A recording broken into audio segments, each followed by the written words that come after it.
La procrastination, un fléau qui mine la moitié de la population dans le monde, plus précisément les étudiants. Alors, les études ont montré que 50% des étudiants souffrent de la procrastination et 30% de la population adulte souffre de la procrastination. Alors, dans cette vidéo, on va parler de la procrastination, ce fléau qui nous accable, qui nous empêche d'atteindre nos objectifs. Très souvent, on dit que la procrastination, c'est l'art de remettre tout à demain. Alors, si tu es concerné par ce fléau-là, je te souhaite de prendre déjà ton tabouret, ton paquet de popcorn et assieds-toi. Parce qu'aujourd'hui, je vais te donner en 3 étapes comment tu peux faire pour sortir de la procrastination. Et le 3e point est très important.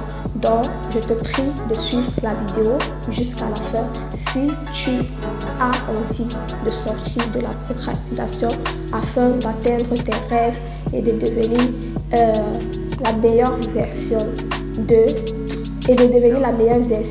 de ta personne, d'atteindre tes objectifs.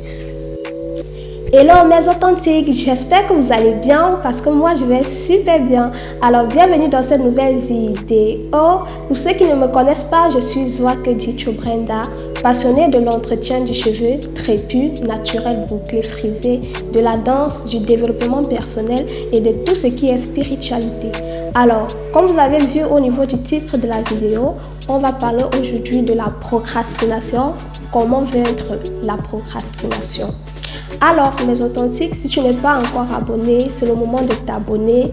Abonne-toi, like, commente et donne-moi des suggestions de vidéos en commentaire pour que je puisse toujours vous tourner des vidéos de qualité. D'accord? So, générique.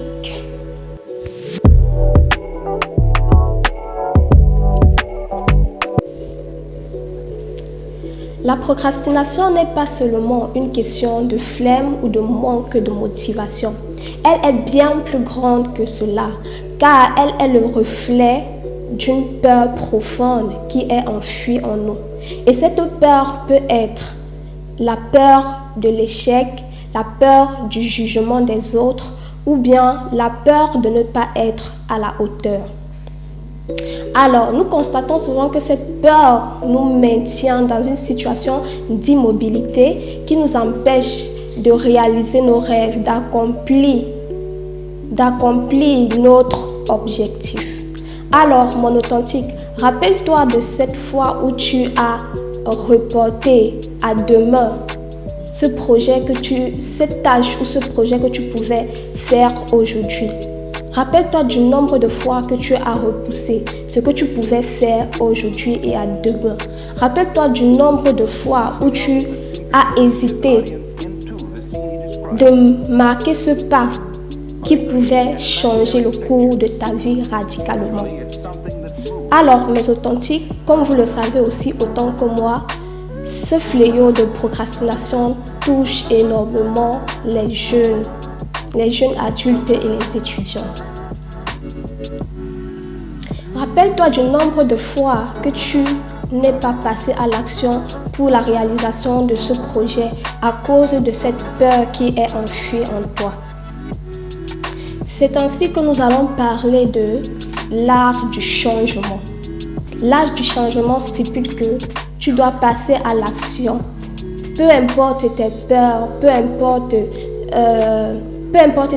importe ce que tu ressens, tu dois passer à l'action, tu dois marquer le pas concernant ton projet. Même si au début ça serait stressant, tu seras dans une situation inconfortable, tu dois passer à l'action. Et ça rejoint également la vidéo que j'ai faite la semaine passée, donc je t'invite à aller regarder cette vidéo. Alors mon authentique, si toi aussi tu as déjà eu à lutter contre la procrastination ou bien aujourd'hui tu luttes encore contre la procrastination, aujourd'hui en 3 étapes seulement, je vais vous donner des astuces qui me permettent de limiter mon taux de procrastination. Parce que je ne vais pas vous dire ici que non, moi je ne procrastine pas. C'est difficile pour tout le monde, mais moi j'applique ces 3 étapes, ces 3 méthodes-là qui m'aident vraiment à réduire mon taux de procrastination de jour en jour et je suis très contente. Donc j'ai décidé de partager avec vous ces 3 étapes. Alors, la première étape, mon authentique, est de chercher à connaître quelle est cette peur qui te maintient immobile lorsque tu veux faire une tâche qui te tient à cœur. Donc, tu dois d'abord chercher la peur, cette peur en fait qui te maintient captif. Est-ce que c'est la peur de l'échec lorsque tu es face à ton projet? Tu es face par exemple à un exercice. Est-ce que c'est la peur de l'échec qui te fait procrastiner ou la peur du regard des autres? Par exemple, si tu as une chaîne YouTube, est-ce que c'est la peur du regard des autres qui t'empêche de lancer ta chaîne YouTube ou c'est la peur de ne pas être à la hauteur? Dans Mes Authentiques, c'est très crucial de savoir détecter déjà quel est ce sentiment que tu ressens lorsque tu veux accomplir, tu veux réaliser tes rêves. Quelle est la peur qui t'habite en fait? C'est très important parce que comme vous savez, je vous parle toujours du subconscient. Le subconscient, lorsqu'il se voit, il sent en fait que tu es dans une situation inconfortable. Il va essayer en fait de te faire sortir de là. Par exemple, si tu es en train de créer un exercice pour les étudiants, tu es en train de créer un exercice et tu n'arrives pas à trouver le résultat ou tu n'arrives pas à trouver des idées. Là, tu te dis en fait que ah non, peut-être c'est parce que je suis trop fatiguée, je viens de rentrer, il faut que j'aille un peu me reposer. Ou bien tu dis que non, j'ai sommeil, je vais aller me coucher, je vais dormir un peu. On verra bien. Le réveil, il est déjà 22h. Et tu dis non, il est déjà 22h, il se fait déjà tard, c'est mieux que je dors une fois jusqu'au matin. Comme ça, demain, je serai très en forme et je vais faire. Et tout ça, c'est en fait notre subconscient en fait, qui cherche des solutions. Lorsqu'il voit en fait que tu es dans une situation gênante, par exemple, si tu t'es jamais filmé avec une caméra, tu n'es jamais passé à la caméra, ça sera gênant pour toi en fait, et ton subconscient va te dire que il faut que tu remettes ça à demain, non, c'est pas très bien et tout. Donc, c'est un peu ça, Mes Authentiques. Alors, ça c'est la première étape, comme je vous ai dit. Cherchez quelle est cette peur qui est enfouie en vous et qui vous empêche de passer à l'action. Est-ce que c'est la peur de l'échec, la peur de ne pas être à la hauteur ou la peur du jugement des autres? La deuxième étape est d'appliquer la formule de la motivation. La formule de la motivation stipule que motivation égale à espoir fois valeur sur l'impulsivité fois le délai. L'espoir, c'est tu as l'espoir de réussir, tu as l'espoir et tu as la volonté de réussir. La valeur, c'est la valeur ajoutée que tu donnes à ton projet. L'impulsivité, c'est réussir à se consacrer.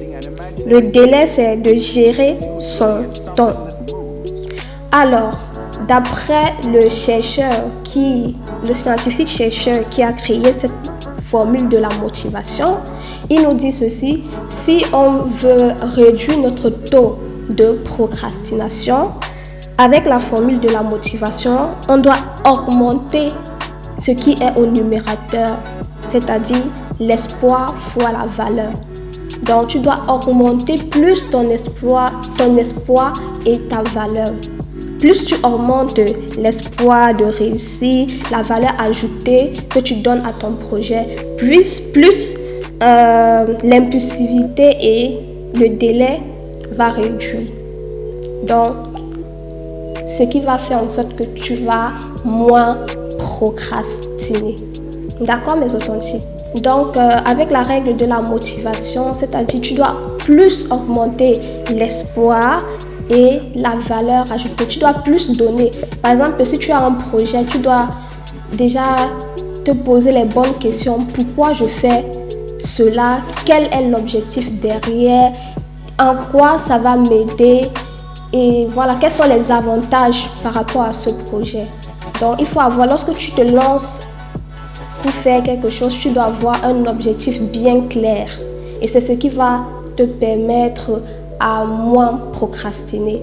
Comme c'est dit dans la formule de la motivation, avoir plus d'espoir et de savoir augmenter la valeur ajoutée à ton projet. Et pour augmenter la valeur à ton projet, tu dois avoir une motivation, ce qui te pousse à réaliser ce projet ou ce rêve. D'accord, mon authentique? Alors, la troisième étape pour réduire la procrastination, est de départager, de repartir les tâches. Ça aide énormément, vraiment. Moi, j'ai beaucoup aimé en fait cette troisième étape-là. Le fait de repartir les tâches de ton projet, de ce que tu veux faire.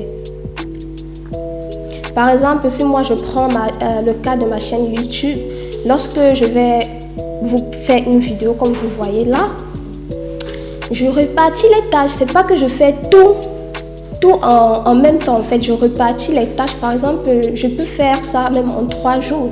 Je commence jeudi, je trouve déjà le thème de la vidéo. Qu'est-ce que je vais parler dans cette vidéo? Je trouve déjà le thème et les arguments. Et lorsque j'ai déjà trouvé le thème et les arguments, le jeudi, vendredi, je rédige mon script. Vous voyez un peu mes authentiques. Je rédige mon script. Samedi, maintenant, j'essaye de pratiquer, de me préparer, de voir est-ce que je suis déjà prête à pouvoir tourner cette vidéo. Est-ce que je maîtrise mon sujet? Et aussi, je regarde déjà, est-ce que j'ai tous mes équipements nécessaires? Est-ce que mon micro est en place? Est-ce que ma ring light est en place? Et ce que je fais directement dimanche, c'est de venir tourner tout simplement parce que je me suis déjà préparée 3 jours en arrière. Donc je viens seulement et je tourne directement ma vidéo parce que je maîtrise déjà mon sujet. Alors imaginez si je venais juste le dimanche comme ça, c'est là que je commence à chercher mon thème, c'est là que je commence à chercher mes arguments, c'est là que je commence à chercher comment je vais structurer ce que je vais vous donner. Ça sera stressant pour moi et ça va renvoyer un sentiment négatif à mon subconscient. Et comme mon subconscient est comme un esclave, il va essayer de me faire sortir dans cette situation inconfortable là. Il va me dire, peut-être c'est mieux que tu ailles un peu te distraire avec ton téléphone, peut-être c'est mieux que tu ailles un peu dormir, scroller sur les réseaux sociaux, comme ça va te faire du bien.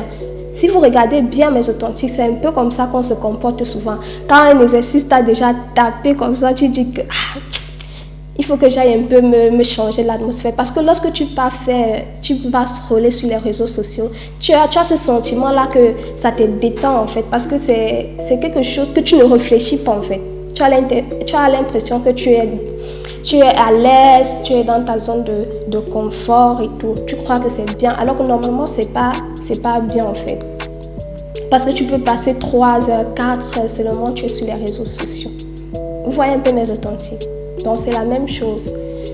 Et pour ceux qui sont arrivés ici jusqu'à cette vidéo, jusqu'à cette partie, je vous remercie. Ça prouve que vous voulez vraiment changer. Ça prouve que vous voulez vraiment vous améliorer et sortir enfin de la procrastination.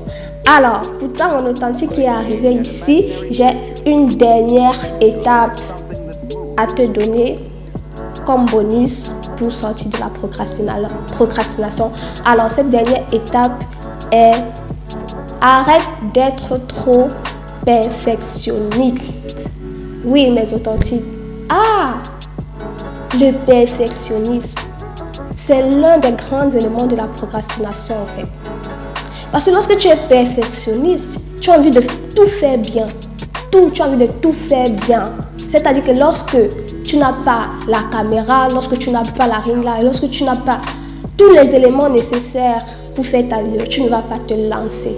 Et ça, tu vas rester comme ça. Attends, non, j'ai pas tout. Voilà pourquoi là, il faut arrêter d'être trop perfectionniste. Il faut savoir en fait que personne n'est parfait. Et pour accomplir de grands projets, il faudrait d'abord qu'on commence petit. Et lorsqu'on commence petit, on gravit les échelons, On ne devient pas parfait tout d'un coup comme ça. Non.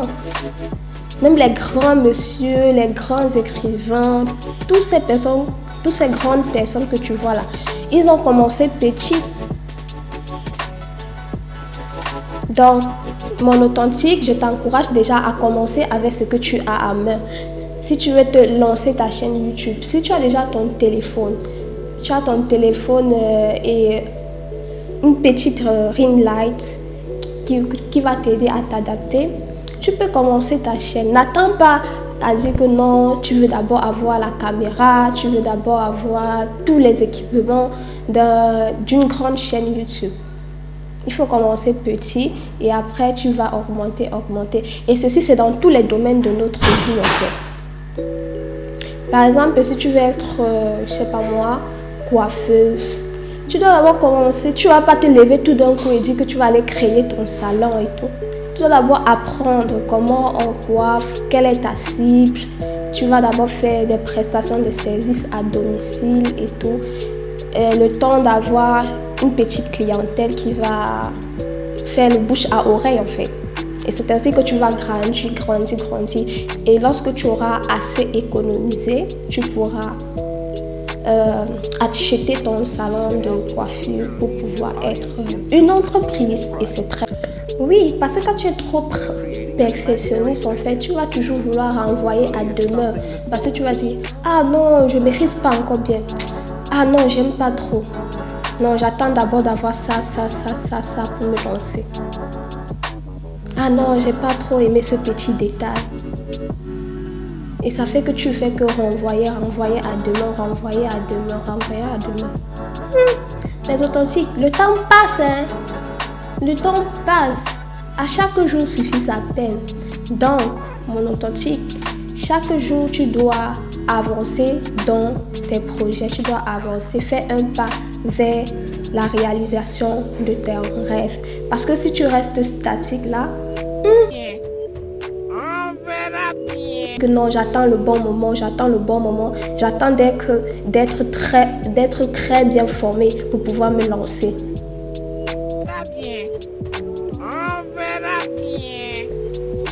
Non, authentique, personne ne va faire ça pour toi, personne ne va réaliser tes rêves pour toi. C'est à toi de te motiver, de te booster, c'est à toi de te motiver, de te booster et de donner une valeur ajoutée à tes projets. Parce que si tu ne fais pas ça pour toi, qui fera ça pour toi? Personne. Donc tu es maître de ta vie.